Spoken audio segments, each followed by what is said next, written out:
बोल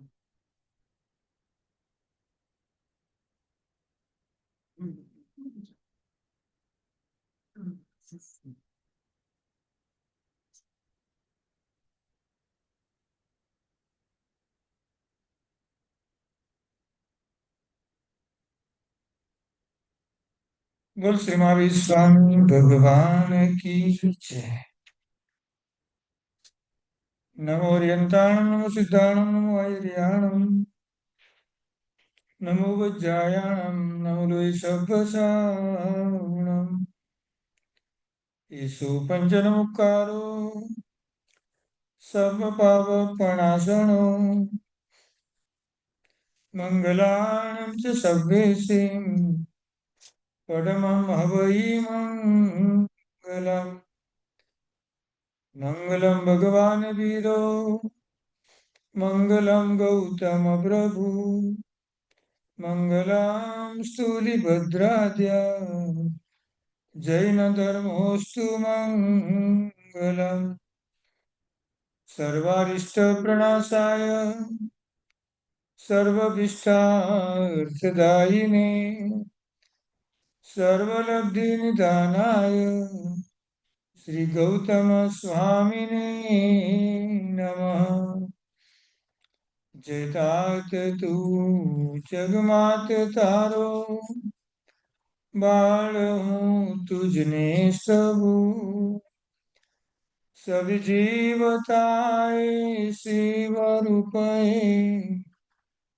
ભાવના દિલમાં ધરું તારી કૃપા એ ચૈત્યને પ્રતિમા રૂપે પરમાણુ પરિણામ પામી વિશ્વને આ જીવ શિવ રૂપ તું મહો આ જીવ શિવ રૂપ તું મહો કૃપા પરાદેપી જને કૃપા મંતર તારયો ઈષદ બાષ્પાર્ધયુર્ભદ્રમ શ્રી વિરજીનને ત્રયો કલિકાલ સર્વજ્ઞ હેમચંદ્રાચાર્ય સકલાર સ્તોત્રમાં પરમાત્માની સ્તવના કરી. પરમાત્માના બંને નેત્ર કેવા છે? આવતીકાલે પરમાત્માનો જન્મ કલ્યાણકનો દિવસ આવશે. પરમાત્માના માત્ર બંને નેત્ર તરફ આમ દ્રષ્ટિ તમે કરો, આખી આપણી દ્રષ્ટિ પરમાત્માના પ્રભાવથી આપણી ચેન્જ થઈ જાય. ચૈત્ર સુધી તેરસના પરમાત્માનો જન્મ થયો. ઇન્દ્ર મહારાજા વગેરે પરમાત્માને બધા દેવોની સાથે શાસ્ત્ર પૂજા ભણાવશો. કાલ ત્યારે પંક્તિ આવશે ને, આત્મ ભક્તિ મળ્યા કી દેવા કેતા મિતનું જાય નારી પહેર્યા વળી જે કુલવટ ધર્મી ધર્મ સકાઈ. જ્યારે પરમાત્માના અભિષેક કર્યા પછી અંગુષ્ણા કરવાનો અવસર ઇન્દ્રાણીને આવે ને, મેરુ પર્વત ઉપર પરમાત્માના નેત્રને આટલા નજીકથી પહેલી વાર પરમાત્માને જોવાનો અવસર મળે. શાસ્ત્ર એમ કહે છે, આવી ઇન્દ્રાણી જે સુખની અંદર આસક્ત હોય, પરમાત્માના ખાલી દ્રષ્ટિના પ્રભાવથી આખું એનું સુખનું જે સુખ પ્રત્યેની આસક્તિ છે ઓટોમેટિક એની ઓછી થઈ જાય. આની પાછળનો હેતુ માત્ર એક જ હોય કે આવા પરમાત્માના દર્શન કરવાથી સમ્યક દર્શનની પ્રાપ્તિ થાય. જેને સમ્યક દર્શન મળ્યું હોય એનું સમ્યક દર્શન નિર્મળ થાય. શ્રાવકરણીની સજ્જાની અંદર આપેલું છે, સમકિત શુદ્ધ હૈડે રાખજે, બોલ વિચારીને ભાકજે, ઉત્તમ ઠામે ખર્ચે વિત, પર ઉપકાર કરે શુભચિત. જ્ઞાની ભગવંતે શ્રાવક કરણીની સજ્જાઈ બનાવી. એની એક ગાથાની અંદર આપણે કહેવામાં આવ્યું, શુદ્ધ એવા સમ્યક તને હૃદયમાં રાખજે. પણ પેલા સમ્યક તો પ્રાપ્ત તો થવું જોઈએ. પછી હંમેશને માટે હૃદયમાં મૂકવાનું, ક્યાંયથી જવું ન જોઈએ. શબ્દો વિચારીને બોલજે. સીધી વાત છે, સમ્યક તો જેવું આવે એટલે સમ્યક તો બહુ વિચારે, શબ્દ સીધા વિચારીને જ બોલાય. શબ્દ એ પૂતગલ છે. સિદ્ધ ભગવાન આમ પરસ્પર વાતો કરે કે નહીં આમ? હમ? કેમ ફાવે છે કે નહીં? શું હવે પછી કોણ આવવાનું છે મોક્ષમાં એમ એવું બીજાને કહેતા હશે કે નહીં આમ? બોલવાની જરૂરત નથી, બધા બધા જ ભાવ એમના દરેક આત્માને સમજાઈ જાય. શબ્દ એ આપણા માટે છે. શબ્દ માટે જ્ઞાની ભગવાનને કીધેલું છે, શબ્દ શબ્દ તું ક્યાં કરે, શબ્દ કો ન હાથ અને ન પાઉં. શબ્દ તારી તાકાત શું છે? એમ શબ્દને હાથ પણ નથી ને શબ્દને પગ પણ નથી. એક શબ્દ ઔષધ કરી, એક શબ્દ કરે ઘાવ. માનસિક રીતે જે પીડાતા હોય, એવા ટેન્શનમાં હોય ને સારા શબ્દો બોલીએ, એની પાસે એમ બોલવામાં આવે, એક શબ્દ ઔષધ કરે, એક શબ્દ કરે ઘાવ. એક તો બિચારા ચિંતામાં હોય અને ઘાવ પર મીઠું ભભરાવાનું કામ કરે. વધારે એનું ટેન્શન કેમ વધે? એવા એ શબ્દોનો ઉપયોગ કરે. એટલે જ કીધું, સમકિત શુદ્ધ એ રાખજે, બોલ વિચારીને ભાકજે. બોલવાનું પણ સમજીને બોલવાનું. વચન બળનો અને વચન ગુપ્તિનો જો ઉપયોગ કરતા ન આવડ્યો, તો સીધી નરક ગતિ નથી, તિર્યંજ ગતિ. બોલવાની શક્તિ મળે, તમે તમારું બોલેલું કોઈ સાંભળશે જ નહીં. શું? આ સીધું તિર્યંજ ગતિનો પાયન છે. બે ઇન્દ્રિય, તે ઇન્દ્રિય, ચૌરિન્દ્ર અને અસંગની પંચેન્દ્રિય સુધી બધા બોલે, પણ એનું બોલે એ પોતે સમજી શકતા નથી, તો બીજા તો ક્યાંથી સમજે? પણ હવે સંઘની પંચેન્દ્રિય વગેરે જીવો પણ હોય, એ પણ આપણે કાંઈ કહેવા માંગે આપણે સમજી શકીએ તો કે નહીં. ભવની વિશે વચ્ચેનો જે દુરુપયોગ કર્યો તેનો ફાઇન છે સૌથી મોટો. કાય ગુપ્તી, વચન ગુપ્તી, મન ગુપ્તી હાર્યું. મન દન વચન દન કાયદન પરિહરું. સમકીત શુદ્ધ હૈડે રાખજે, બોલ વિચારીને ભાકજે. ઉત્તમ ઠામે ખર્ચે વિત્ત, એવા ઉત્તમ ક્ષેત્રમાં હંમેશા ધનનો વ્યય કરજે. ઉત્તમ ક્ષેત્ર એટલે આપણા માટે સાથે સાથ ક્ષેત્ર કહેવાય. જ્યાં જરૂર હોય ત્યાં પૈસા વધારે આપવાના. પરોપકાર કરે સુખચિત, અને હંમેશા બીજાની ઉપર ઉપકાર કરવાની ભાવના રાખજે. કેટલું થાય વાત પછીની છે, ભાવના તો રાખવાની. હિત મિત અને સત્ય એવા વચન આપણા જીવનમાંથી હંમેશા નીકળવા જોઈએ. હિત એટલે સ્વ અને પરનું હિત થાય એવા જ વાક્યો બોલવાના. અને મિત એટલે માપસર, બહુ બોલ બોલ પણ નહીં કરવાનું. ને તાળી ઉગાડશે ને કે બેસો નીચે. એટલે માપસર જ બોલવાનું, શબ્દો વેડફાઈ ન જવા જોવે. કેવું બોલવાનું પાછું? સામી વ્યક્તિને સમજાય તેવું, સામી વ્યક્તિને પચે તેવું, અને પાછું સત્ય વચન, સાચું હોય બોલવાનું. રાજાની રાજ્ય સભા ભરાણી, એટલે રાજ્યના જે ન્યાયાધીશ છે પણ ન્યાય આપવા માટે સભાની અંદર આવ્યા. આજે દોષી કોણ હતું? તો કે રાજા સ્વયં પોતે. એટલે ન્યાયાધીશે પછી ઉભા થઈને રાજાને એક સજા સંભળાવી. અને પછી રાજા ન્યાયાધીશ બધા ધીમે ધીમે એ હોલની બહાર નીકળી રહ્યા છે. એટલે રાજાએ કીધું, તમને ધન્યવાદ આપું છું એમ. તમે હું રાજા છું એમ સમજીને મારા પક્ષે ખોટો ન્યાય આપ્યો હોત ને, તો હું તમને ભયંકર સજા કરવાનો હતો. તમે મને દોષિત ગણીને સજા આપી છે, બરાબર ન્યાય કર્યો તમે એમ.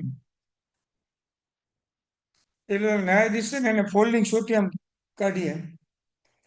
મેં તમને સજા આપ્યા જો સ્વીકારી ન હોત ને એમ, તો હું બધાની વચ્ચે આ સોટીથી તમને મારવાનો હતો. શું? એટલે હું પણ એવું સત્વ લઈને જ આવ્યો હતો. શાસ્ત્ર એમ જ કે છે, મનુષ્ય ગતિમાં જન્મ લીધો, જીવતા આવડવું જોઈએ. શું? સારા વિચાર સાચવીશું, સદગતિ હંમેશા માટે મળ્યા પડશે, નહીં તો દુર્ગતિ નક્કી. વિચારો ઉપરથી આપણી ગતિ નક્કી થાય છે. નરક ગતિના જીવોને બોલવાનું મળ્યું, પણ બોલવાના શબ્દો બધા શેમાં જાય છે? વેદનાની અંદર. એક ક્ષણ પણ એવી નથી એના મુખમાંથી શબ્દ ન નીકળતા હોય, પણ શેના? રડવાના હોય. હે મને બચાવો, બચાવો, બચાવો. આપણા કરતા અસંખ્ય ગણું દુઃખ જેને પડ્યું છે. પરમાગામી પણ એનું કોઈ સાંભળવા તૈયાર નથી. નરકના બીજા જીવો પણ એનું સાંભળવા તૈયાર નથી. આવેશમાં આવીને કર્મ બાંધ્યા છે. તો ઉપાય એનો શું છે? શાંતિ રાખવાની, સમાધિ રાખવાની ભોગવતી વખતે, અને સહનશીલતા રાખીને ભોગવી દેવા. વિશ્વની સર્વ ઉત્કૃષ્ટ શક્તિ જેને કહેવાય, એવી આ નવપજીની આરાધનાના દિવસો છે. આંબેલી હોળીનો આજે કેટલામો દિવસ છે? 6થો દિવસ. આવા 6 દિવસથી દેવતાઓ પણ નંદીશ્વર દ્વીપમાં પરમાત્માની ભક્તિ કરે છે. નંદીશ્વર દ્વીપ જે દેવતા પરમાત્માના કલ્યાણક વગેરેના જે મહોત્સવ, એવા જ મહોત્સવ અત્યારે ત્યાં જઈને મનાવતા હોય પૂર્વના દિવસોની અંદર. હરિયન પરમાત્મા ઉપકારના ભંડાર છે. સિદ્ધ ભગવાન સુખના ભંડાર છે. આચાર્ય ભગવાન આચારના ભંડાર છે. ઉપાધ્યાય ભગવાન વિનયના ભંડાર છે. અને સાધુ ભગવાન સહાયના ભંડાર છે. સહાય કરે ને સાધુ ભગવાન કહેવાય. પાંચેમાં જ પરમેષ્ઠી ભગવંતો દર્શનમય છે, જ્ઞાનમય છે, ચારિત્રમય છે અને તપમય છે. પરમેષ્ઠી શબ્દોનો મિનિંગ શું થાય? પરમ પદમાં રહેલા અતિ ઉત્તમ સ્થાને જે બિરાજમાન હોય એને પરમેષ્ઠી કહેવાય. આ ગુણોથી ઊંચું સ્થાન છે. 22માં માળે રહેતા હોય તો ઊંચું સ્થાન ન કહેવાય. ગુણોથી ઊંચું સ્થાન જવાનું છે. સમ્યક દર્શન સદભાવનાનો ભંડાર કહેવાય. સમ્યક દર્શન જેવું પ્રગટ થાય, સારામાં સારી બધી જ ભાવનાઓ ઓટોમેટિક અંદરથી પ્રગટ થાય. સમ્યક જ્ઞાન સદવિચારોનો ભંડાર છે. એવા સરસ મજાના વિચારો ઓટોમેટિક આપણા હૃદયમાંથી પ્રગટ થાય. સમ્યક ચારિત્ર એ સદવર્તનનો ભંડાર છે. આમ સારું વર્તન ઓટોમેટિક જોવા મળે. સામેવાળી વ્યક્તિને તો આટલું બધું ચેન્જીસ કેવી રીતે આવી? રાજસ્થાનના શેઠ અને શેઠાણી શત્રુંજય ગિરિરાજની યાત્રા કરવામાં આવ્યા માટે વર્ષો પહેલા, ત્યારે એ વખતે સાધનો પણ જલ્દી મળે નહીં. શેઠાણીની એક જ ઈચ્છા હતી, તમે આવી તીર્થની યાત્રા બહુ ઓછી કરો છો. તમારા જીવનમાં કસાયો એટલા બધા છે, એમના જીવનને કાંઈક શાંતિ મળે તો આવા તીર્થની હું એમને સ્પર્શના કરાવું. 4-5 દિવસ સુધી રોકાયા.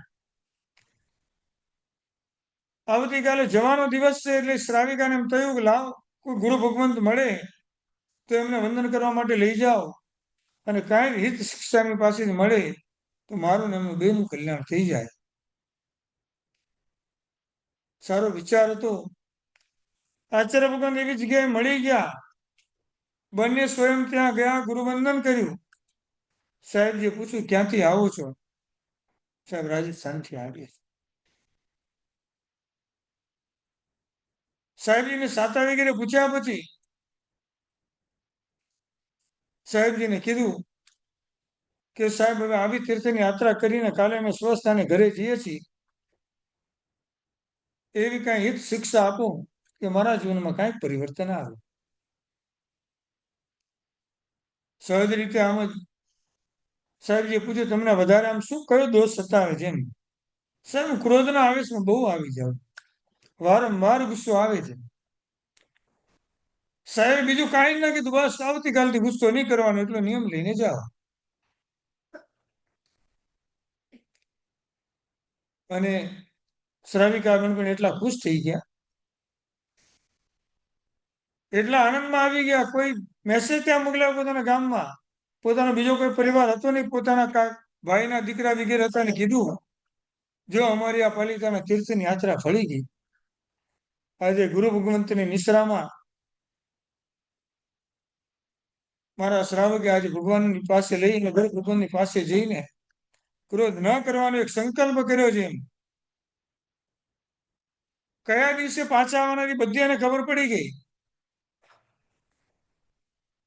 અને એમના એક જે કાકાનો પરિવાર છે એના દીકરાએ આખો સંઘનો જમણવાર ગોઠવ્યો એ ગામની અંદર. અને વાડી હશે એમાં લખેલું હશે આજે અમારા પ્રત્યે આ સંઘ જમણ છે. ઓલા બંને સવારે પોતાના ઘરે આવી ગયા. કાકા ને કાકીને એમ કે આપણે મળવા તો આવશે, આટલો મોટો જમણવાર ગોઠવ્યો છે. એમ મળવા પણ ના આવ્યા. કાકીને એમ થયું કે આપણા ભત્રીજાએ આટલો જમણવાર ગોઠવ્યો છે, દેરાસરમાં બોર્ડ પર લખેલું પણ છે, પણ વડીલ તરીકે એટલું પૂછવા પણ ના આવે, તમે આવી ગયા છો તો વહેલા ત્યાં પધારજો, આપણે બધાની આગતા સ્વાગતા કરવાની. ભૂલી ગયો હશે બિચારો. એ ચેન્જીસ શરૂ થયું. પછી એમ થયું ચાલો હવે આપણે 11, 11:30 થયા છે તો આપણે વાડી ઉપર જઈએ. બંને જણા આમ ધીમે ધીમે ચાલીને જઈ રહ્યા હતા. જે વાડીનો દરવાજો છે, ભત્રીજાઓ આમ બધાને આવકાર આપી રહ્યા હતા, આવો આવો આવો એમ. દૂરથી કાકા ને કાકીને જોયા તો અંદર જતા રહી. કાકી કીધું જો અને કઈ શરમ આવે છે કે? મને એમ તમને જોઈને બંને અંદર ચાલ્યા ગયા એમ. આવું તમારું અપમાન મને ન ચાલે, આપણે એના કરતા જમણથી ઘરે જતા રહીએ એમ. કાકા કે ગાંડી આપણી સૌથી મોટી ભૂલ છે. સવારના કેટલા 8 વાગે ઘરે આવી ગયા. ઘરનાને શું આમંત્રણ, આપણે વહેલા પહોંચી જવાનું હોય ત્યાં. અને બીજા નંબરમાં આપણે આવે તો ઘરનાને આવકાર શેનો હોય એમ? આવકાર તો બીજાને આપવાનો હોય એમ. ગયા બંને જણા અંદર. બંને ભત્રીજાઓ બધાની સાથે વાતચીત કરે, આમની સામે જોવા પણ તૈયાર નહીં. ગઈકાલનો એવો થાક લાગ્યો તો, સવારે કઈ વાપર્યું નતું એટલે થોડી ભૂખ લાગી હતી. એટલે કે પેલા આપણે વાપરી લઈએ પછી બીજી વાત એમ. કાકાજી ભાઈઓની લાઈનમાં બેસી ગયા, કાકી બહેનોની લાઈનમાં બેસી ગયા. સરસ મજાના લાડવા અને બુંદીના લાડવા અને ગાંઠિયાનો સરસ મજાનો જમણવાર હતો. અને બરાબર લાડવાની ડીશ ભત્રીજા હાથમાં લીધી. બધાને પીરસતો જાય. જેવી કાકાની થાળી આવી એટલે લાડવાની બદલે પથરો મૂક્યો. શેઠાણી દૂરથી જોઈ ગયા. હું તમને ક્યારની કહું છું ઘરે હાલો, આપણે અહીંયા ના રહેવા એમ. ઉભા થઈને કીધું આપણે કોઈ શરમ આવે છે કે કેમ? આપણા પરિવારનો જમણવાર હોય, બધાને જમાડ્યા પછી જમવાનું હોય. પેલા બેસી તો લાડવાની બદલે પથરો ન મળે તો બીજું મળે શું એમ? ઉભા થઈને બધાને પીરસવા લાગી ગયા. બંને ભત્રીજા સાષ્ટાંગ પગમાં પડી અને રડવા લાગી ગયા. હું તો માત્ર તમારી પરીક્ષા કરતો હતો, ખરેખર તમે પામીને આવ્યા છો. આ એ નિમિત્તે જમણવાર રાખ્યો તો મારે તમારી પરીક્ષા કરવાની ઈચ્છા થઈ. મારા તરફથી કોઈ તમને દુઃખ લાગ્યું હોત તો મને ક્ષમા ગણજો. સીધી વાત છે. આવું તીર્થ અહીં સ્પર્શના કરીએ એટલે બધા વિચારો ઓટોમેટિક ચેન્જ થઈ જાય. સમ્યક ચારિત્ર એ સદવર્તનનો ભંડાર કહેવાય અને સમ્યક તપ સંતોષનો ભંડાર કહેવાય. આજે આંબીલ કર્યા પછી આમ બીજું ખાવાની ઈચ્છા હતી સાંજે, એમ કેવું જે મળ્યું સંતોષથી વાપરી લીધું. કાલે ખબર છે પાછું ત્યાં જ વાપરવા આવવાનું છે. એવું ના થાય ચાલો થોડું ડબ્બામાં લઈ લઈએ, સાંજે બપોરને ખાઈ લઈશું એમ. પચકાણમાં છે. આમે ઘરે સવારે બપોરે તીરીન ગતિના જીવ હોય ને, બે જ કામ હોય, ખાવું અને શું. આપણે એવું તો છે જ નહીં. ખાધા પછી આપણે પણ વિરામ લઈ છીએ, હવે ન ખવાય એમ. સમ્યક જ્ઞાન સદવિચારોનો ભંડાર છે. સમ્યક ચારિત્ર્ય સદવર્તનનો ભંડાર છે. સમ્યક તપ એ સંતોષનો ભંડાર છે. સમ્યક દર્શન એ સદભાવનાનો ભંડાર છે. તપ કરીએ સમતા રાખી ઘટમાં, અવકાશીનું એક પચકાણ કરવામાં આવે એટલે આપણો નિયમ નક્કી કરીએ છીએ 7 વાગે સૂર્યોદય થતો એટલે 7:50 સુધી મારે કોઈ વાપરવાનું નથી. આ જેના જીવનમાં સંતોષ ન હોય આ પચકાણ ક્યારે પણ લઈ શકે. બરાબર છે. મુઠ્ઠી સેમ પચકાય. આ કયું? આ મુઠ્ઠી સંયમ. આ કયું? અંગૂઠ સંયમ. હમણાં પૂરું થશે એટલે ઘરે જશું એટલે કયું આવશે? ઘર સંયમ. ઘરે દીપક પેટાવીને પચકાણ ના આવે ત્યાં સુધી પચકાણ પૂરું ન થાય. કયું? દીપક સંયમ. કોઈ પણ વસ્તુને ગાંઠ મારી નવકાર કરીને છોડવાનો સંકલ્પ કરીને જઈએ. ઘંટી સંયમ. હમણાં તો પશુને કઈ થતો નથી એટલે શ્વેત સંયમ ક્યાંય આવશે નહીં હમણાં તો. ઘરે પાણીનું માટલું હોય તો પાણીનું ટીપું મૂકવાનું સુકાય નહીં ત્યાં સુધી પ્રસ્વેદ સંયમ. મુઠ્ઠી સંયમ, અંગૂઠ સંયમ, ઘર સંયમ, ઘંટી સંયમ, સ્વેદ સંયમ, પ્રસ્વેદ સંયમ અને દીપક સંયમ. આ 7 પચકાણનું નામ શું છે? એને સંકેત પચકાણ કહેવાય. નવકારસી, પોરસી, સાત પોરસી, પૂરી મોઢેના વડ. આ પચકાણનું નામ શું છે? એને કાળ પચકાણ કહેવાય, અધા પચકાણ. એ સમય ઉપર ચાલે છે. પોરસી મારું કામ એટલું છે 6 વાગે સૂર્યોદય 9 વાગે મારો ટાઈમ પૂરો થયો.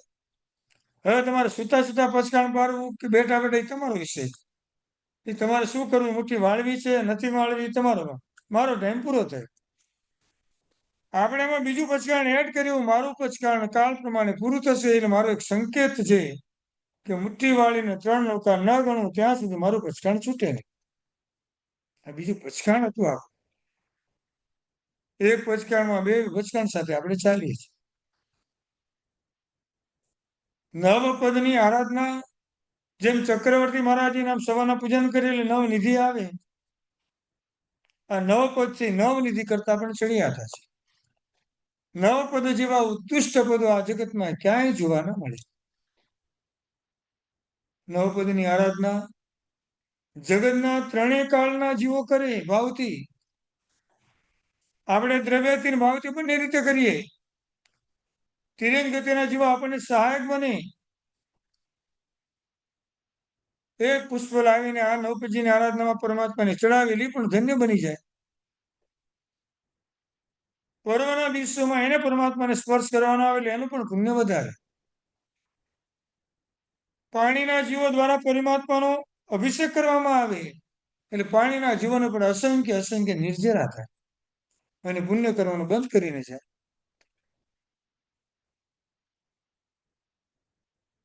એપલ લેવા જઈએ ને અહીંયા તો ગુરુ ભગવાન છે નહીં, પણ ઇન્ડિયામાં આમ 1-8 કિલો એપલ લઈને ગયા હો અને પછી ઉપાશ્રીમાં જવાનું થયું ને થેલી આપણી હારે હોય તો 2-4 એપલ કાઢીને સાહેબજીને એમ ના કહેવાય સાહેબ આને એક વાસેક નાખી આપો ને. હમ? નાના દીકરાને વાસેક ને ખાવા લઈ જઈએ તો નાના એપલ ને ખાવા લઈ જવાય. એમ કાંઈ વાંધો નહીં, એને સાહેબ માંગલિક તો સંભળાવે ને.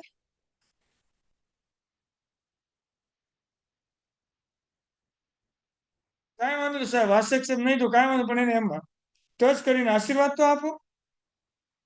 તો સાહેબજી એપલ આમ ટચ કરીને આશીર્વાદ આપે કે નહીં? એમ સુખી થજે બેટા. હે? એપલને ટચ કરીને આશીર્વાદ આપે પ્રમોદભાઈ? કેમ?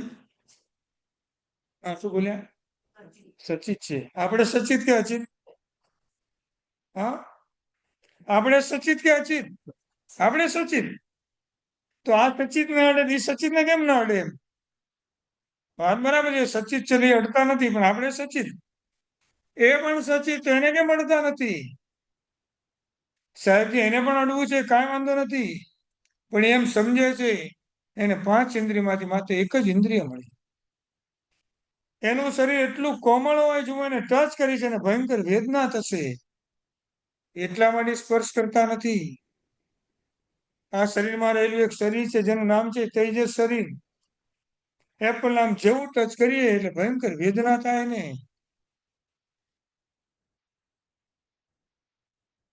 ત્યાં એપલ ભલે લેવા પડ્યા કોઈ વાંધો નહીં, પણ નથી લેવાના ઉચક નીચે શા માટે કરવાનું આપણે? એમ અહીંયા તો બધું પેક આવે, પણ ઇન્ડિયામાં ઘણી વાર લેવાના ભીંડા જ હોય તો तो तुरिया ने ऊंचा नीचा કર્યા જ કરે भैया जी क्या भाव दिया नहीं अभी लेना नहीं है खाली देखना है बोला ने वेदना था वेदना શું 5 એપલ આપણે ઘરે લઈને આવ્યા બરાબર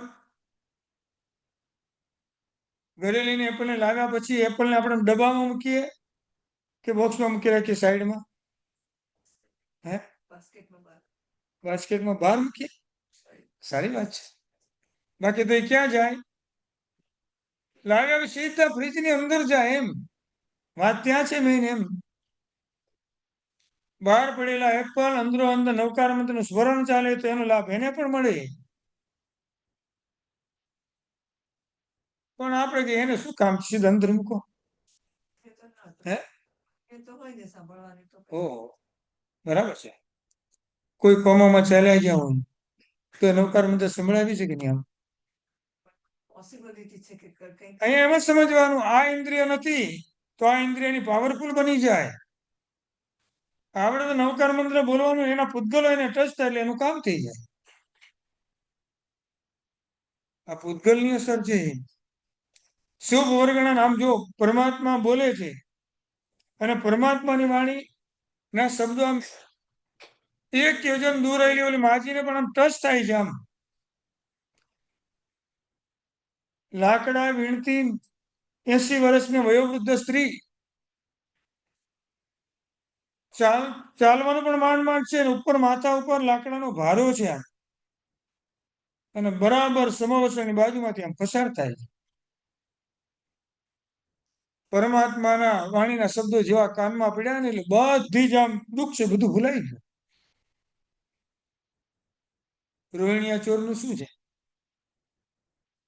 પિતાએ તો કીધેલું ભગવાન મહાવીર સ્વામીના એક પણ શબ્દ કાનેથી સાંભળતો નહીં તો આપણો બિઝનેસ બંધ થઈ જશે શેનો બિઝનેસ હતો ચોરી કરવાનો સમાવસની બાજુમાંથી પસાર થવાનું આવ્યું પિતાજીનું વચન યાદ આવેલું બંને કામ બંધ કરી દીધા ચાલે છે પુણ્યના ઉદય પગમાં કાંટો વાગ્યો જો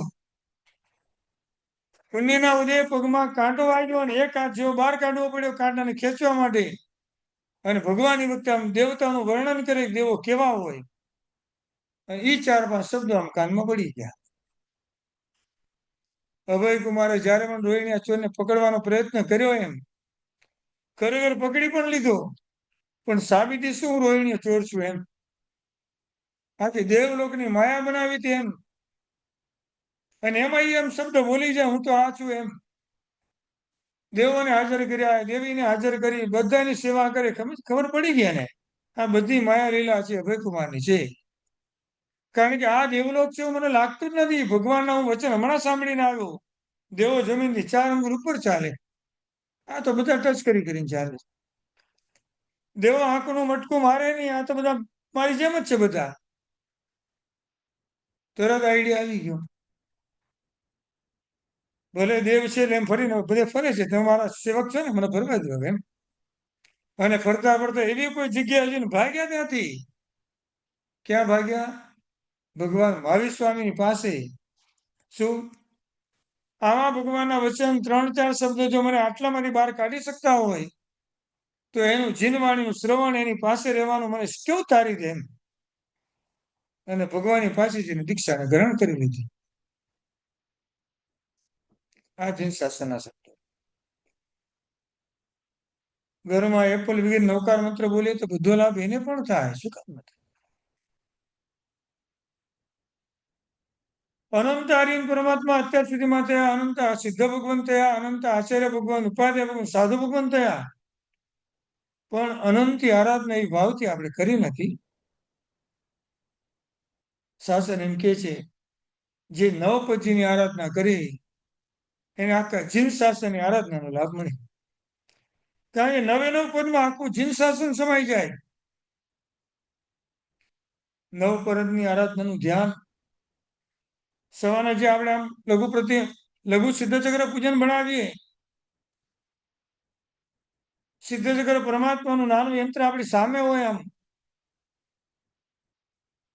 એની વાસક છે તે પૂજા કરતા જઈએ દુઆ બોલી બોલીને વચ્ચે વચ્ચે ઓમ રીમ નમો અરિયંતાણનો જાપ, ઓમ રીમ નમો સિદ્ધાણનો જાપ.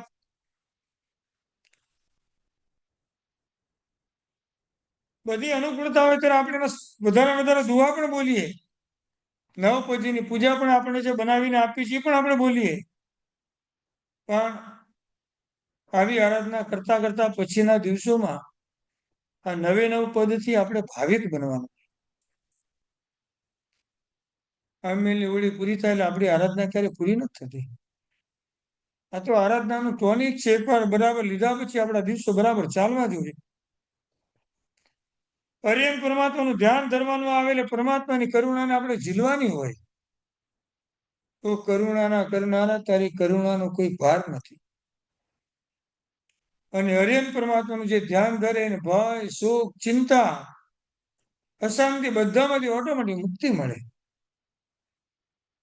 એટલી શ્રદ્ધા આપણને પરમાત્માના ધ્યાન અને સદભાવ પ્રત્યે આપણે હોવી જોઈએ.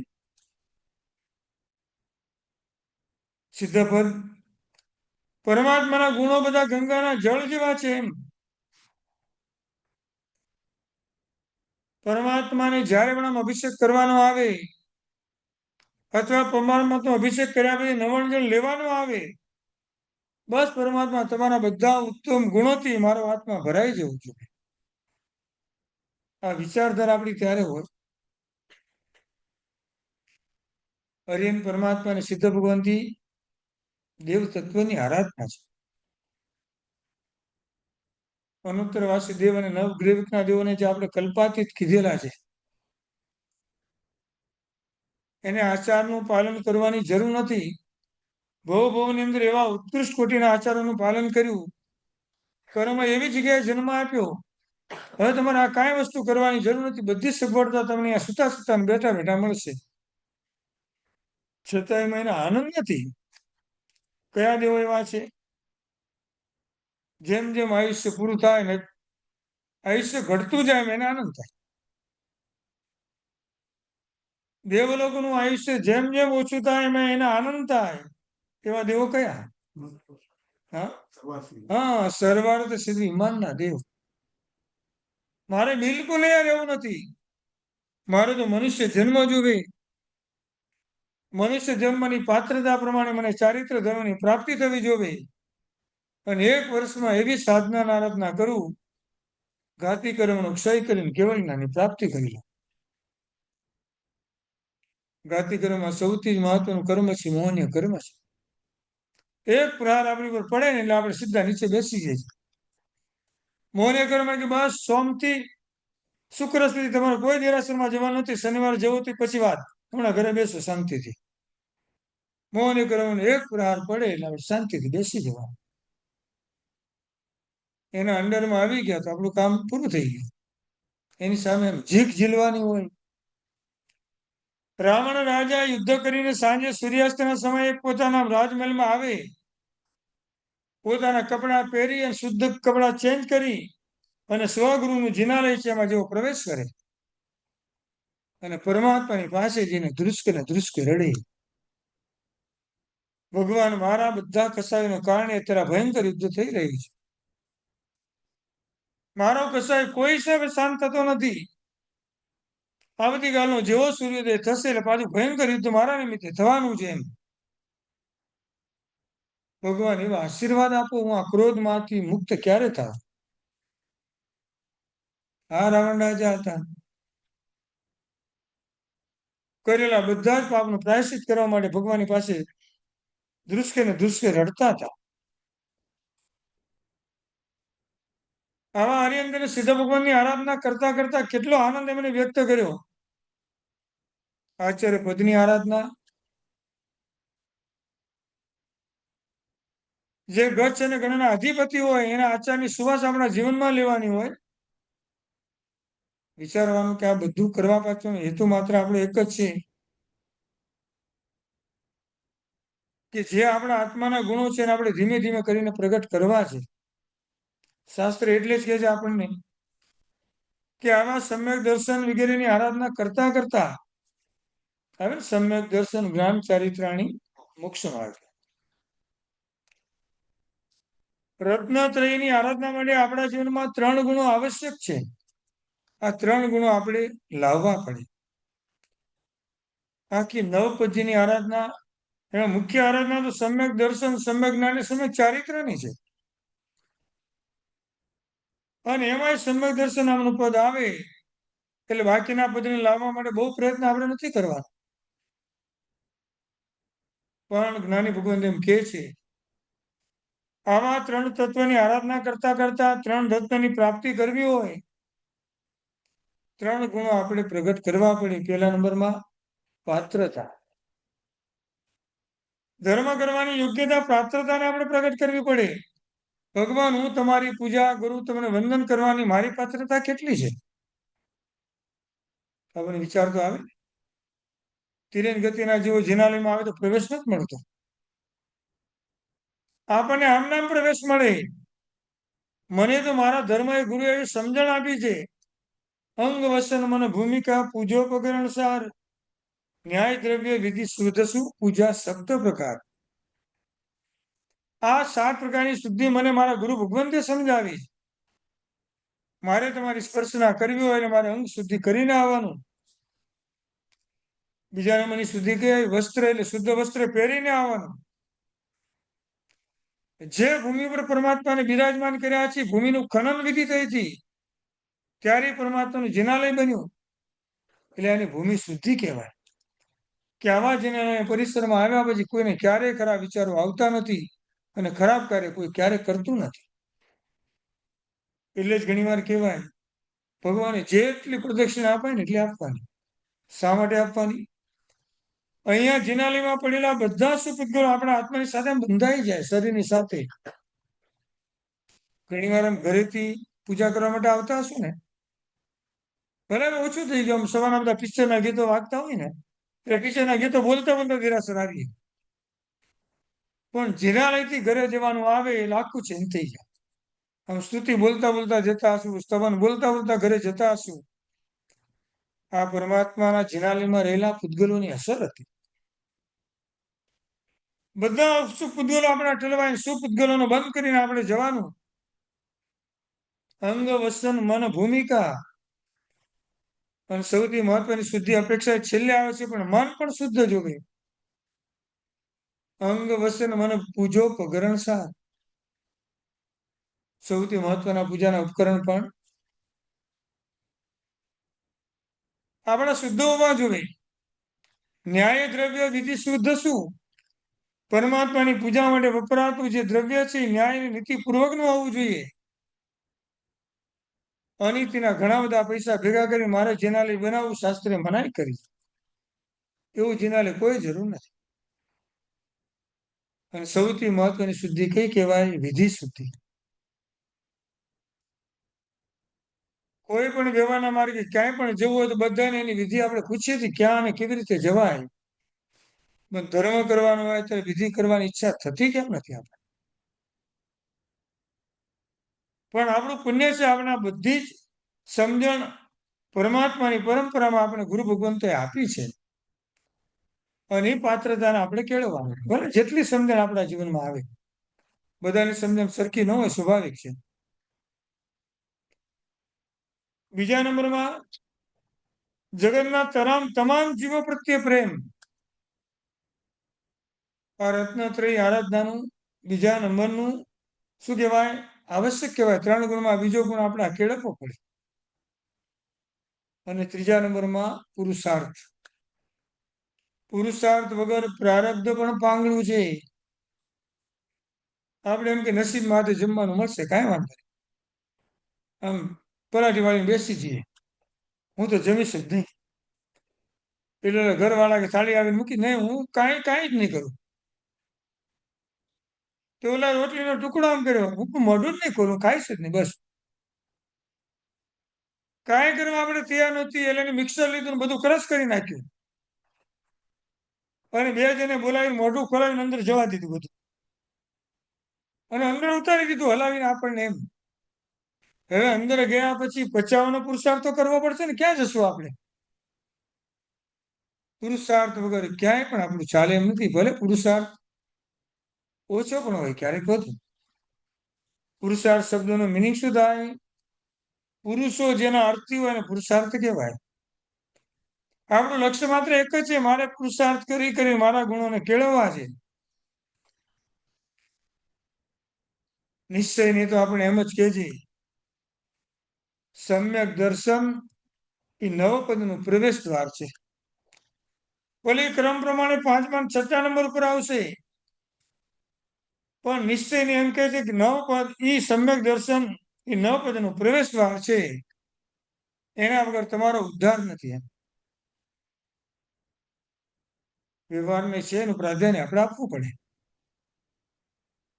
બંનેથી આપણે આગળ ચાલવાનું છે. એકલા નિશ્ચયથી પણ નથી ચાલતું, પણ બેન એને પકડીને ચાલવું તો પડે.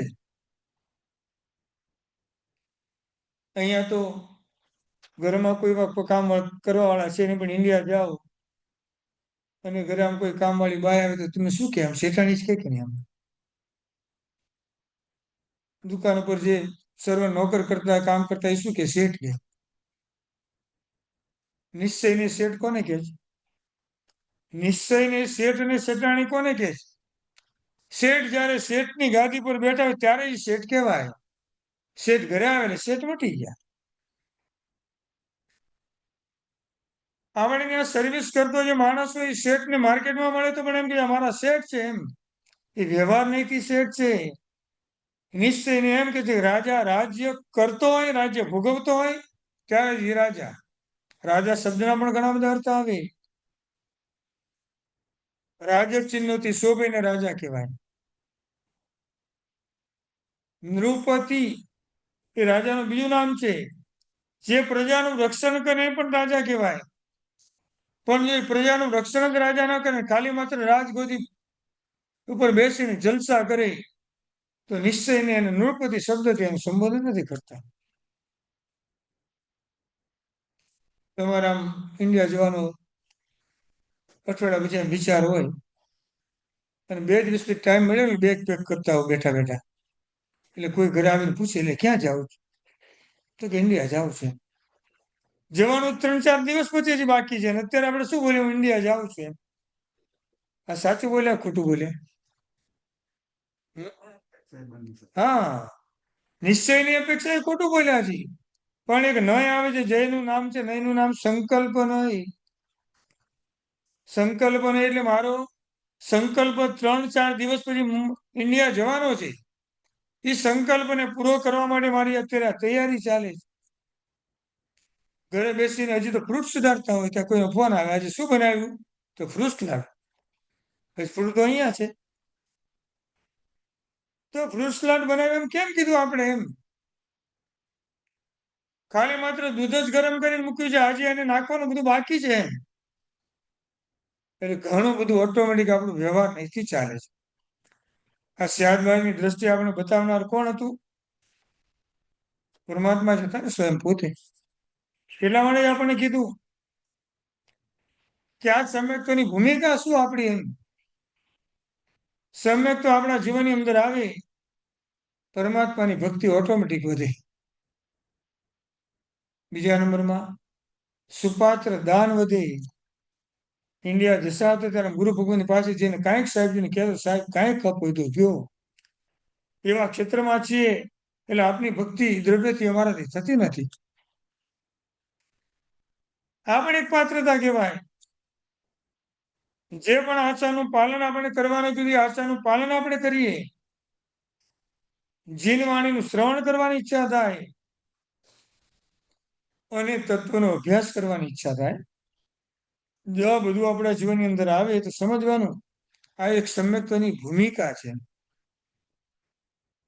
આવી ભૂમિકાને આપણે અંદર રહીને પણ ઊભી કરવાની.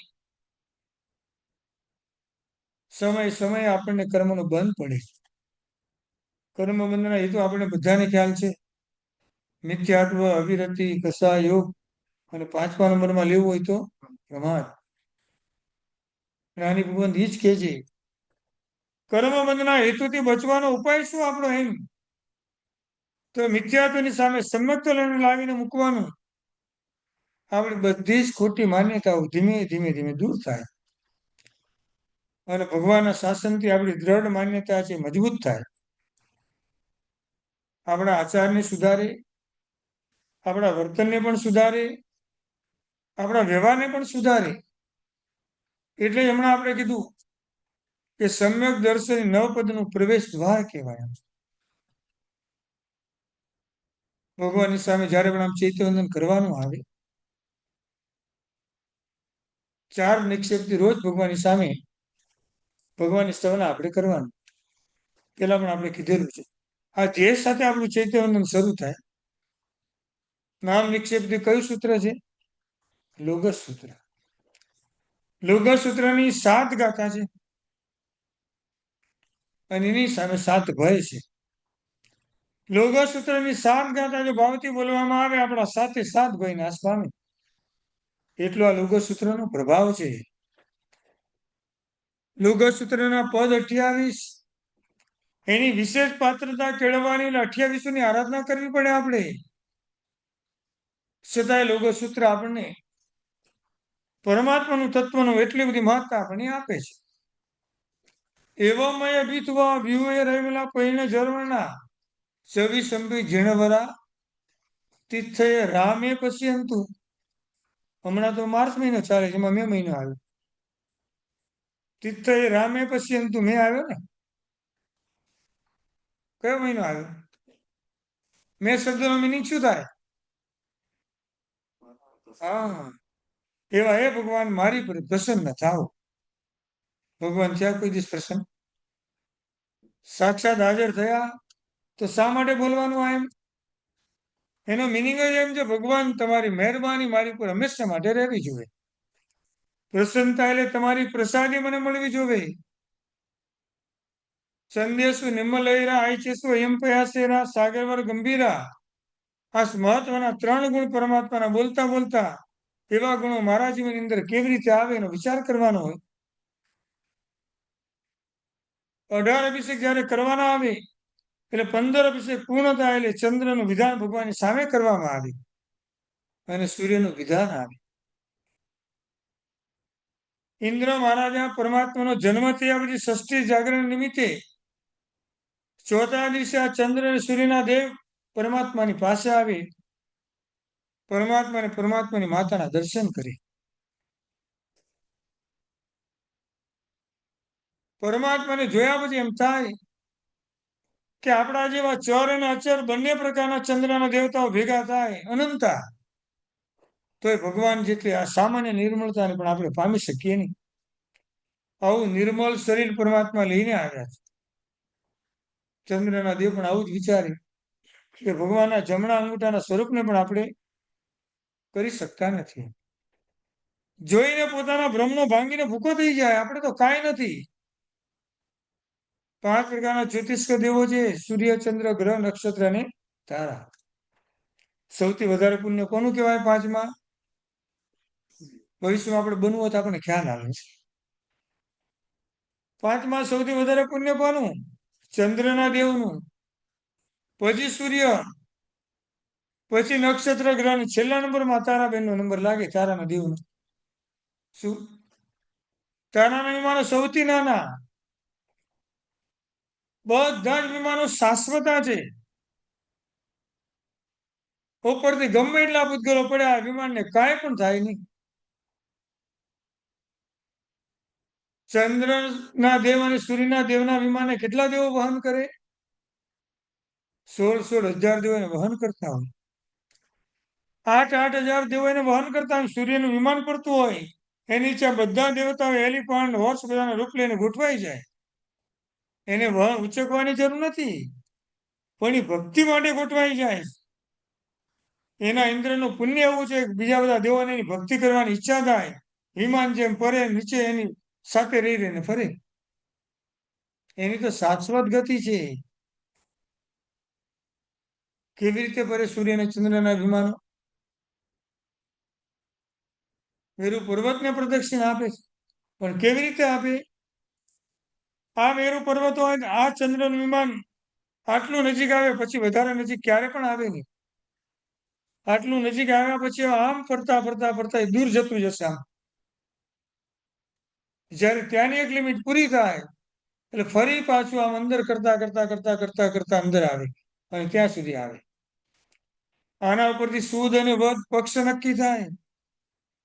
શું? જેટલું દૂર થાય એટલું સૂર્યનો ઉદય એટલો આપણે લેટ જોવા મળે, અને જેટલું નજીક આવે એટલું આપણી નજીકમાં આવે.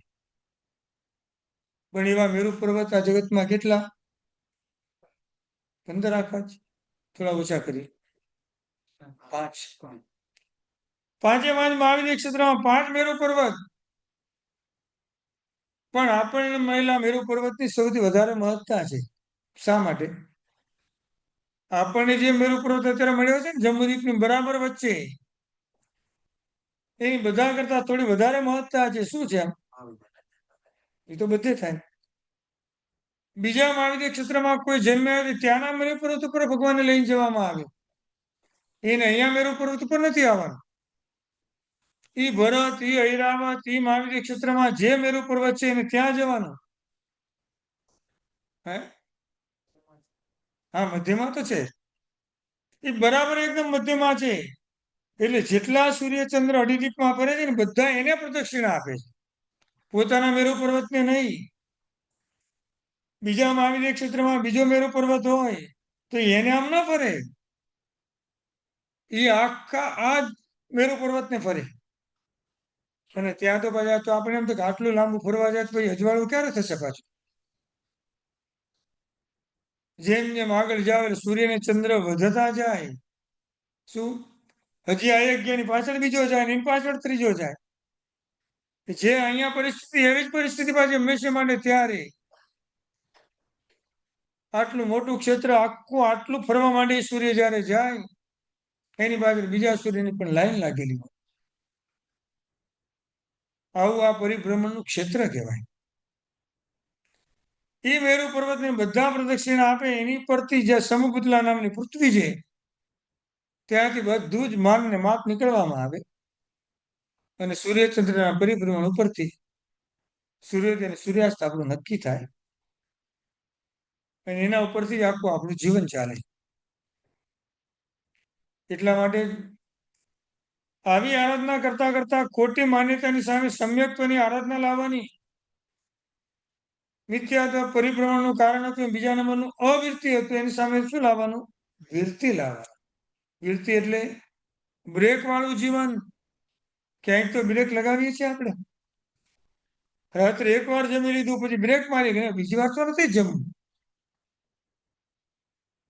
હવે ક્યાં વાંધો છે?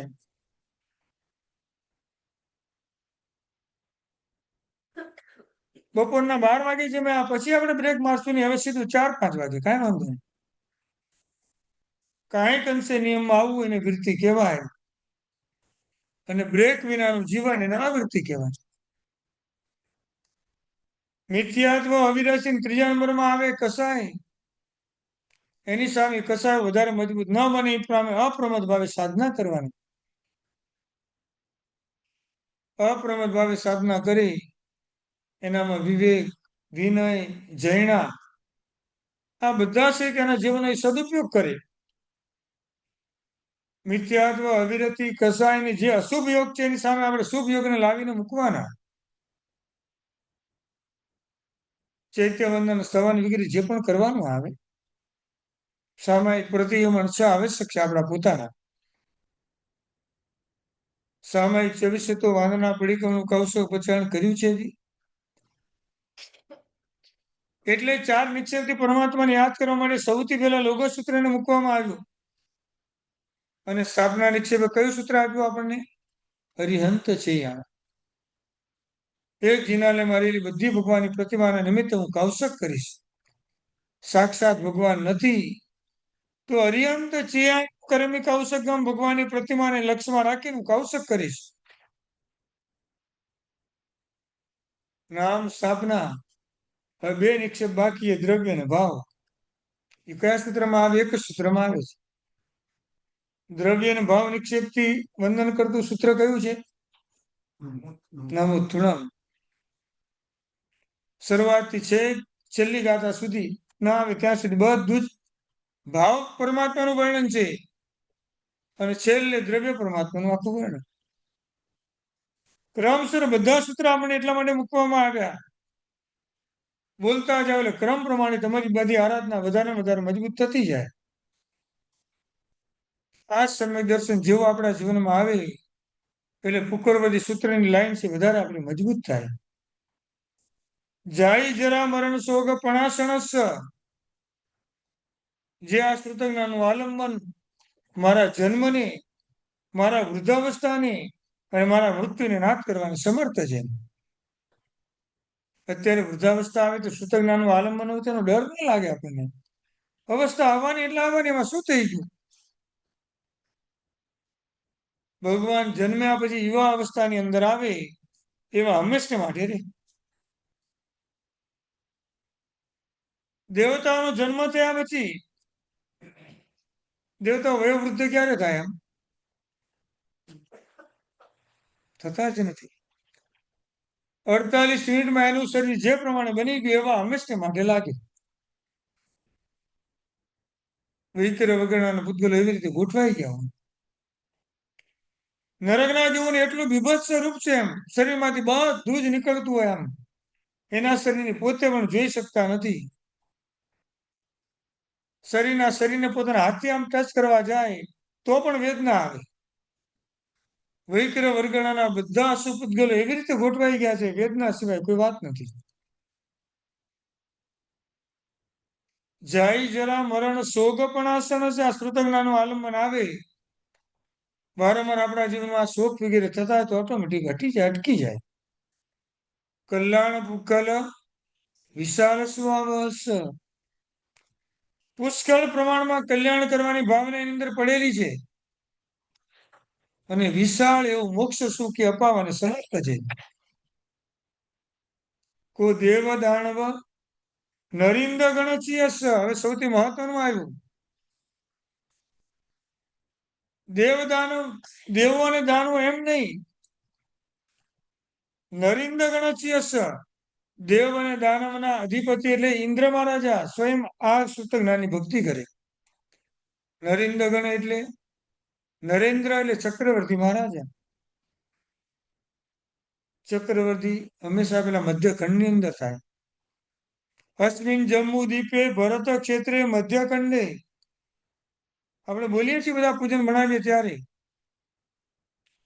ચક્રવર્તી મહારાજાનો જન્મ થયા પછી ચક્રવર્તી 6 ખંડને જીતવા માટે નીકળવાનું હોય.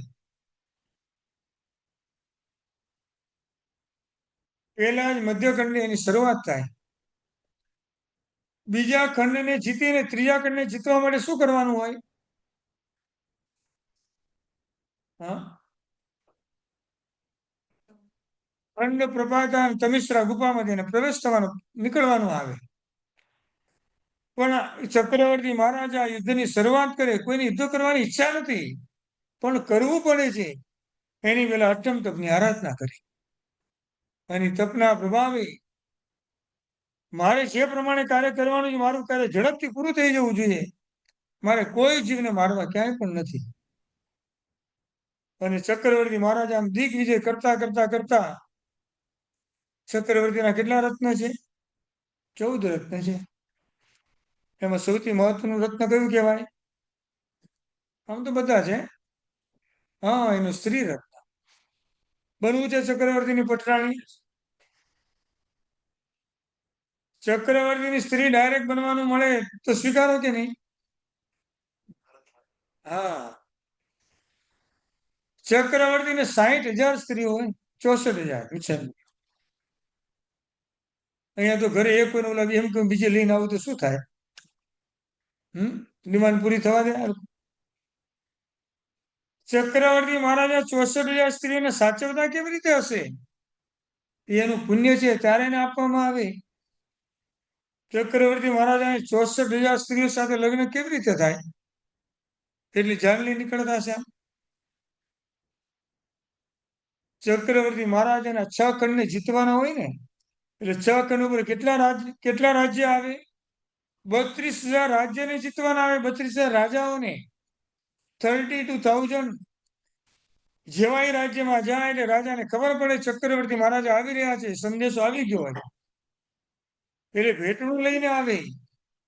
એટલે રાજા સ્વયં પોતાની એક દીકરી છે એ ચક્રવર્તી મહારાજાને અર્પણ કર્યાનો સ્વીકાર કરો. અને બીજું કોણ અર્પણ કરી? નગરના શ્રેષ્ઠી.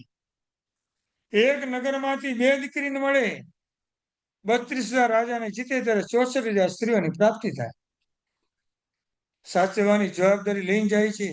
હા, આવું તો મોકલી દો પાછળ, એમ નહીં. જવાબદારી પૂર્વક એને વહન કરે. ચક્રવર્તી મહારાજાના ગુફાની અંદરથી નીકળવાનું છે. ગુફાના દ્વાર બંધ છે અત્યારે. 14 રત્નમાંનું એક રત્ન છે, કાંકીણી રત્ન. એ કાંકીણી રત્નથી એની પહેલા એક બોર્ડ હોય, એમાં અત્યાર સુધીમાં થયેલા બધા ચક્રવર્તી મહારાજા નામ લખેલા હોય. એનો આચાર છે, તમારે પણ પોતાનું નામ લખવાનું છે. જયારે નામ લખવા માટે જાય તો નામ લખવાની જગ્યા તો છે નહીં ક્યાંય. હા, હવે એને ખબર છે નામ લખવાની ક્યાંય જગ્યા નથી, એટલે મારા આચાર પ્રમાણે મારે એક નામને ભૂસવાનું છે અહીંયાથી. ત્યારે દુઃખને વ્યક્ત કરે, કોઈના નામનો ભૂસવાનો મને અધિકાર નથી. જેનું નામ પણ હું ભૂસું છું, મને ક્ષમાને કરજો એમ. કારણ કે મારું એ કર્તવ્ય છે, મારે કરવું પડે છે આમ.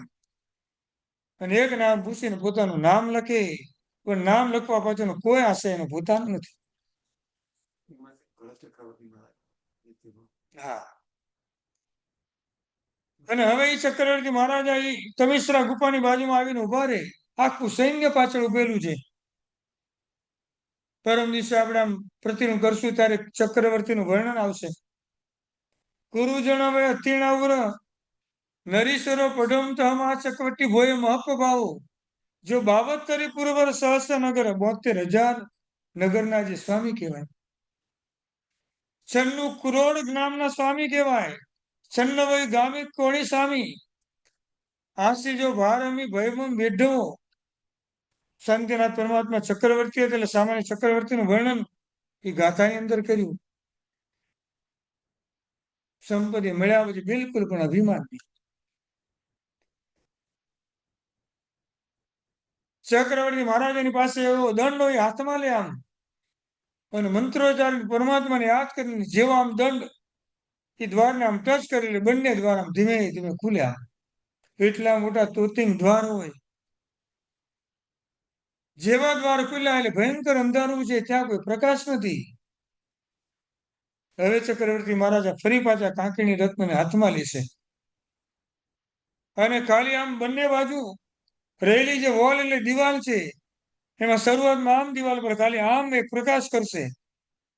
અને એનો એક પ્રકાશ છે કેટલાય માઇલો સુધી મળે. આગળ જઈને આ બાજુ બીજી આમ લાઈન કરશે એટલે એનો પ્રકાશ આમને મળશે. હવે એક મહત્વનું આવે, આખું સૈન્ય પછી એની પાછળ પ્રવેશ કરશે. બરાબર અડધી ગુફામાં પહોંચે ને ત્યાં શું આવે? બે નદી આવે. નદીનું નામ પણ કાયમી છે. શું નામ છે એનું? નિર્મગ્ના નદી. નિર્મગ્ના નદી. અને ઓલી બાજુથી પાછા આવશે ને ત્યારે બીજી નદી આવશે, એનું નામ છે ઉન્મગ્ના નદી. નિર્મગ્ના નદી. એટલું મોટું પાણી જઈ રહ્યું છે, એની પર બ્રિજ તો છે નહીં. એટલે ચક્રવર્તી મહારાજાના 14 રત્નમાં એક રત્ન છે જેનું નામ છે વાર્ધકી રત્ન. આપણી ભાષામાં કારપેન્ટર. આટલો મોટો બ્રિજ કલાકમાં ઉભો કરી દે. એવા વિદ્યાના બધા સ્વામીઓ હોય. અને આખું ચક્રવર્તી મહારાજાનું સૈન્ય પસાર થાય, અને ઓટોમેટિક ઓલા દ્વાર હવે ખુલી જાય. ત્યાંના લોકોને હવે અહીંયા આવવાનું મળશે, ને અહીંયાના લોકોને હવે ત્યાં જવાનું મળશે. ચક્રવર્તી મહારાજા જ્યાં સુધી જીવિત હોય ત્યાં સુધી આ બંને ગુફાઓ ખુલી રહે. વચ્ચે વચ્ચે જ્યારે ચક્રવર્તી મહારાજાને કોઈ સંદેશો મોકલવાનો હોય, એમ કોઈ પણ રાજાને, શું એટલે અમુક ત્યાં સરોવર આવે. એ સરોવર તેમ કહેવાય છે, એ સરોવરમાં જવાનો જે રસ્તો છે એમાં ચક્રવર્તી મહારાજા રથમાં બેસીને અડધા પૈડા ડૂબે નહીં ત્યાં સુધી પાણીમાં જાય. અને પછી પાણીમાં પોતાના રથને આમ જે નગરી તરફ છે એ તરફ આમ ઉભો રાખે. ધનુષ્યમાંથી બાણમાંથી એક ધનુષ્ય છે, એમાં ચિઠ્ઠી લખેલી હોય, અને સીધું ત્યાં પહોંચે. અને ત્યાંના રાજાને સીધો સંદેશો વાંચે, ખબર પડી ગયા કે મેસેજ આવે. ચક્રવર્તી મહારાજાનો મેસેજ હોય. હું ચક્રવર્તી મહારાજ આ દિગ્વિજય કરવા માટે નીકળ્યો છું. કા મારી આજ્ઞામાં આવી જાય ને તો લડવા માટે તૈયાર થઈ જાય. મોટા ભાગના રાજાઓ આવી રીતે પોતાની આજ્ઞામાં આવી જાય. ફરીવાર જ્યાં પહોંચે એટલે બીજી ગુફામાંથી એ જ પ્રમાણે પસાર થવાનું. પણ બે નદીનું નામ શું હતું? નીલમગ્ના અને ઉન્મગ્ના. નીલમગ્નાનું મિનિંગ શું થાય? એમાં ગમે એટલી વસ્તુ નાખો બધું ડુબાડી દે. નાનો કાગળનો ટુકડો પણ નાખવામાં આવે તો ફટ કરતો નીચે. ઉન્મગ્ના નદીનો પ્રભાવ એવો છે, ગમે એવી લોખંડની વસ્તુ પણ નાખો સીધું ઉપર લાવીને મૂકી દે. આ નદીનો બંનેનો પ્રભાવ હંમેશા માટે આવો છે. બીજી ખંડ પ્રભાના ગુફામાંથી જેવો પ્રવેશ કરીને ચક્રવર્તી મહારાજ આવે, હવે છેલ્લો ખંડનો વિજય મેળવ્યા પછી શું કરે? ભરત મહારાજા જયારે આ પ્રમાણે દિગ્વિજય કરવા માટે નીકળ્યા, અહમિલના તપસ્વી જેને કહેવાય એવા સુર સુંદરી એને મળવા માટે આવે છે. ભરત મહારાજા સહકર્ણ પર વિજય મેળવવા માટે નીકળું છું એમ ખબર પડી કે આટલા વર્ષો પછી પાછા આવે છે, 60,000 વર્ષ પછી. ત્યાં સુધી મારે અહીંયા રહીને કામ શું છે? મને ચારિત્ર્યના માર્ગે જવાની અનુમતિ આપો. ભરત મહારાજા સુરસુંદરીને જોયા જ કરે, જેવું નામ એવા તેના ગુણ છે. એવું સરસ મજાનું સ્વરૂપ જેના શરીરને મળ્યું હોય, જો આ ચારિત્ર્યના માર્ગે જશે તો આ રૂપ કેવું થઈ જશે? પણ પરમાત્માના દીકરા છે એટલે ના પણ પાડી શકતા નથી પાછા. અને મોહ છે એટલે હા પણ પાડી શકતા નથી. મૌન રહ્યા, કાંઈ પણ આન્સર આપ્યો નહીં, ચાલે ગામના. સુરસુંદરી સમજે છે અનુમતિ મળી નથી, એનું કારણ છે કે મારા શરીર પર કાંઈક અંશે મોહિત છે. જેવા ભરત મહારાજા નીકળ્યા એની પાછળ સંકલ્પ થયો, આંબિલને પારણે આંબિલ. ભરત મહારાજા ચયચાકરનો બધી વિજયમાંથી પસાર કરીને જ્યારે પોતાના સ્વસ્થાને પાછા આવ્યા અને સૌથી પહેલા સુરસુંદરીને મળવા માટે જાય છે. હજારો વર્ષ પહેલા જોયેલી સુરસુંદરી આજે કેવી લાગે છે? આંબિલના તપ કરીને મારા શરીર પર મોહ હતો અને હું શરીરને એવું બનાવી દઉં એમનો રાગ પણ તૂટી જાય. ભરત મહારાજે આવીને જોયું તો પોતાની ભૂલ સમજાઈ ગઈ. મેં કેવું અંતરાય કર્મ બાંધ્યું. ચારિત્ર્યના માર્ગે જવાની અનુમતિ આપી. અમે સામાન્યથી 6 ખંડ જીત્યા પછી ચક્રવર્તી મહારાજાની ઈચ્છા પણ પોતાની ચારિત્ર્યના માર્ગે જ જવાની હોય. મોટા ભાગના ચક્રવર્તી મહારાજા છે એ ચારિત્ર્યના માર્ગે જ ચાલ્યા છે. કોઈક જ એવા હોય દીક્ષા ન લે. બ્રહ્મદત્ત અને શુભમ ચક્રવર્તી જેવા જ કોઈક હોય કે એને ક્યારેક આવા નરકમાં જવાના અવસર આવે. બાકી કોઈ પણ એવા ચક્રવર્તી પ્રાય હોય નહીં કે મોક્ષમાં જવા સિવાય એને કાંઈ પણ વસ્તુ મળે નહીં. પરમાત્મા પછીના બીજા ક્રમે છે. આવા શ્રુત જ્ઞાનનું આલંબન લઈને સિદ્ધસ્તવ સ્તોત્રમાં આપણે હંમેશા માટે પ્રવેશ કરવાનો. સિદ્ધાણમ બુદ્ધાણમ પારજ્ઞાનમ પરંપરા જ્ઞાન લોક મોહ જ્ઞાન નવોશા સવ સિદ્ધાણમ. જે સૌથી મોટા આપણા ઉપકારી છે, જેનો જન્મ કલ્યાણક દિવસ આવતીકાલે, એના માટે સ્તવના કરી. જો દેવાણવી દેવો, જે દેવોના પણ દેવ છે. જમ દેવા પંજલિ નમમ સંતિ, જેને દેવતાઓ પણ બે હાથ જોડીને નમસ્કાર કરે છે. તમ દેવદેવમયમ, તે દેવોના દેવથી પણ પૂજાયેલા છે. શીર્ષા વંદે મહાવીર. એવા એ મહાવીર સ્વામી પરમાત્મા હું આપને ભાવપૂર્વક નમસ્કાર કરું છું. કેટલી મહત્તા સરસ મજાની એની અંદર બતાવી એમ. ઇકોવી નમુકારો, એક પણ કરેલો નમસ્કાર. એ સરસ મજાનો શબ્દ આવે છે, જીર્ણવર વસસ વર્તમાનસ. એનો મિનિંગ શું થાય? જીર્ણવર વસસ વર્તમાનસ, જીનમાં શ્રેષ્ઠ એવા વર્તમાન સ્વામીને.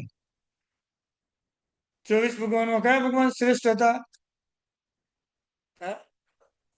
હા, બધા શ્રેષ્ઠ હતા. તો અહીંયા મિનિંગ શું લેવાનો? એમ જીન એટલે કેવળ જ્ઞાની. જેટલા પણ કેવળ જ્ઞાન પામે એમાં જે તીર્થંકર બને એ શ્રેષ્ઠ કહેવાય. જીન વર, જીન એટલે કેવળ જ્ઞાન, એમાં પણ એ ઉત્તમ. 10 લાખ કેવળ જ્ઞાની સામે સિમંદર સ્વામી. કેવળ જ્ઞાની શું કહેવાય? જીન. અને ભગવાન શું કહેવાય? જીનવર. આપણે આની પેલા પૂછ્યું હતું ને, જીન બનીને મોક્ષમાં જવું કે જીનવર બનીને? જીન બનીને મોક્ષમાં જવું છે, જીનવર બનીને? જે વર બને અને જીનવર બનવા મળે. શું બનીને જવાનું? જીન બનીને. જીનવર બનવું કોઈ સહેલું નથી. પેલા જ કીધું તો આપણે, જીનવર માટે અસંખ્ય વેઇટિંગ લિસ્ટ ચાલે છે અત્યારે. જીનવર માટે તરત આવો, કાલે પણ મોકલી આવે આપણે મહાવિદ્ય ક્ષેત્રમાંથી જવું હોય તો, પણ ત્યાં જવું પડે. જીનવર વસસ્વ માણસ સંસાર સાગર આવો, તારી નરમ નારીમાં. આ છેલ્લી લાઈન સામે તમને આનંદ થવો જોઈએ. કેમ? તારી, હા, ખાલી ભગવાન પુરુષોને તારે એમ નહીં, નારીને પણ તારે જ. શું? જૈન શાસન આપણું તો આપણે તો એમ જ કે ત્રણેય વેદે મોક્ષ મળે. પુરુષ વેદે પણ મોક્ષ, સ્ત્રી વેદે પણ મોક્ષ, અને નપુંસક વેદે પણ મોક્ષ. ભલે એવરેજ પ્રમાણસર ઓછી થઈ જાય. પુરુષો 100 મોક્ષમાં જાય તો એની એવરેજ પર સ્ત્રીઓ કેટલી મોક્ષમાં જાય? 20. હા. અને એની એવરેજ પર નપુંસક વેદે કેટલો મોક્ષ મળે? તો માત્ર 10. 100, 20 અને 10 આ એની એવરેજ છે. એટલે પુરુષ પ્રધાન ધર્મ કહેવાય. પણ એનો મિનિંગ એવો નથી કે સ્ત્રી વેદે આપણને મોક્ષ નથી મળતો. એમાં જે યોગ્યતા થોડી ઓછી હોય, પણ મોક્ષ તો એને પણ શાસ્ત્રે બતાવ્યું. એને શું? નપુંસક વેદમાં પણ મોક્ષ બતાવ્યું. વેદ એ તો ખાલી સમજવા માટે છે. ગુણસ્થાનક ભાઈ આત્મા જ્યારે પણ 9મા ગુણસ્થાનકે આવે ને, એટલે બધા વેદ ભૂલાઈ જાય દ્રવ્યથી, ભાવથી. ખાલી દ્રવ્ય વેદ જ હોય. સિમંદર સ્વામી ભગવાન અત્યારે પુરુષ જેવા લાગે છે, પણ પુરુષ વેદના ભાવ એમને ક્યારે પણ ઉત્પન્ન થાય નહીં. કારણ એક જ માત્ર 9મું ગુણસ્થાનક સ્પર્શ કર્યું, એને ચેન્જ કર્યું, એટલે તમારા વેદ પણ ચાલ્યો. આત્મા અવેદી બની જાય. હવે કોઈ વેદના ભાવ ક્યારે પણ આવે. ઉજિંત શેલ શેરે દિખાણાણમ નિશ્ચયા જસ તમ ધમ્મ ચક્રવર્તી અરિષ્ટનેમી નમમ સ્વામી. 74 વંદ્યા જિનવરા 24 પરમટ નિત્યતા સિદ્ધા સિદ્ધિ મમ દિશંતુ એવા 24 પરમાત્મા પરમાર્થ વડે કૃતકૃત્ય થયા. એને એમ જ થયું જગતમાં આવે ને કાંઈ જ કરવાનું બાકી નહોતું. મને જે મળ્યું મારે બધાને આપી દેવું છે. આવી ભાવના સાથે સ્વયં પરમાત્માએ પણ નવપદની આરાધના કરી. ત્યારે હરિન પદ સુધી પહોંચ્યા. એ પરમાત્મા વિશ્વસ્થાનક તપની આરાધના કરી. ત્યારે તીર્થંકર નામકર્મ નિકાચિત થયું. અને એ જ પરમાત્માએ જગતના બધા જીવો પ્રત્યેની કરુણા ભાવનાને મજબૂત કરી. જો હવે મુજે શક્તિ ઇસી સભી જીવ કરું શાસન રસી. ત્યારે પરમાત્મા તીર્થંકર નામ કર્મ સુધી પહોંચ્યા. જે પણ આત્મા સિદ્ધવત મોક્ષમાં ગયા, કે જે પણ આત્મા અત્યારે હરિયન બનીને હમણાં મહાવિદ્ય ક્ષેત્રમાં છે, એમની અંદર આ બધી જ આરાધના અત્યારે બેલેન્સમાં પડેલી છે. સમ્યક દર્શન, સમ્યક જ્ઞાન, સમ્યક તક, સમ્યક ચારિત્ર. હવે ભલે એમને કોઈ તપ કરવાની જરૂર નથી, તો પણ સહજ રીતે એમનું તપ ચાલે. એમને કોઈ ચારિત્રના પાલનની જરૂર નથી, તો પણ અત્યારે એમનું ચારિત્ર કયું કહેવાય? આપણું દેશવૃત્તિ, સાહેબજીનું સર્વવૃત્તિ. 10મા ગુણસ્થાન આવો એટલે સૂક્ષ્મ સંપ્રાય ચારિત્ર. પણ 11, 12 અને 13મા ગુણસ્થાનકે આવો એટલે યથાખ્યાત ચારિત્ર. યથાખ્યાત ચારિત્રનો મિનિંગ શું થાય? જે ચારિત્ર અવશ્ય મોક્ષ અપાવે. સર્વવૃત્તિ ચારિત્ર આવ્યા પછી યથાખ્યાત ચારિત્ર આવે એટલે આપણો મોક્ષ એ ભૂમાં નક્કી. ભલે 11મું ગુણસ્થાનક એવું છે, ઉપશાંત થાય કે એટલે મોક્ષ મળવાનું નથી, નીચે આવવાનું છે. પણ 12મા ગુણસ્થાને 13મા ગુણસ્થાને જેવું ટચ કર્યું એટલે ચારિત્રનું નામ ચેન્જ થઈ જાય. કયું ચારિત્ર કહેવાય? યથાખ્યાત. અને યથાખ્યાત ચારિત્રના અત્યારે ધણી છે કોણ? સિમંદર સ્વામી. એમનો મોક્ષ નક્કી થઈ ગયો. 4 કર્મનો ક્ષય કર્યો અને બાકીના 4 કર્મ જેવા નાશ પામશે એટલે આત્મા સીધો મોક્ષમાં ચાલ્યો જશે. આજે આપણે પણ આવી આરાધના કરતા કરતા દેશવૃત્તિમાંથી સર્વવૃત્તિમાં જઈએ. સર્વવૃત્તિમાંથી આપણો એક દિવસ એવો આવે, સૂક્ષ્મ સંપ્રાય ચારિત્રની પ્રાપ્તિ થાય. સિદ્ધાર્થ 12મા ગુણસ્થાન 13 સ્પર્શ કરી આયુષ્ય કર્મ પૂરું કરીને મોક્ષમાં આપણે ચાલ્યા છીએ. આવા નવપતિની આરાધના કરતા કરતા આજના દિવસે આપણે સમ્યક દર્શન પદની આરાધના કરતા કરતા પરમાત્માના વચન પર શ્રદ્ધા મજબૂત થાય, સમ્યક તો નજીક આવે, મળેલું સમ્યક તો આપણું વધારે મજબૂત થાય એવા ભાવ સાથે પરમાત્માની આજ્ઞા વિરુદ્ધ કાંઈ પણ બોલાવ્યું હોય ઈચ્છામી દુક્કડમ કહેવાનું છે.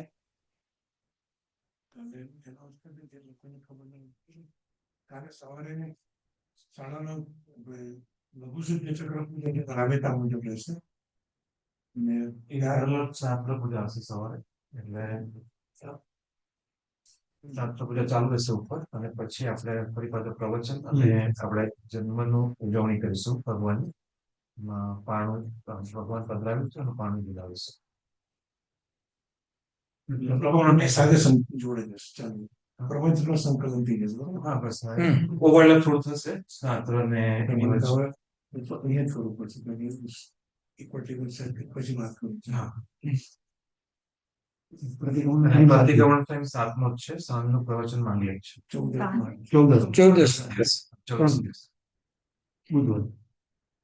એટલે કોઈને મેસેજ મળ્યો ના આવે 7 વાગે સાથે ત્યારે મળી ગયો કે ત્યાં આવડે છે.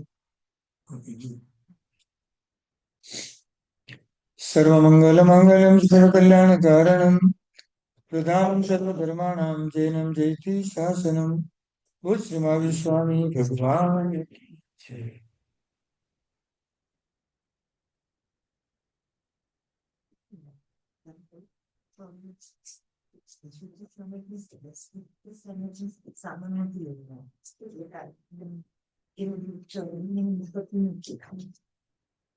સ્ટાર્ટ નથી થયું લગાવે.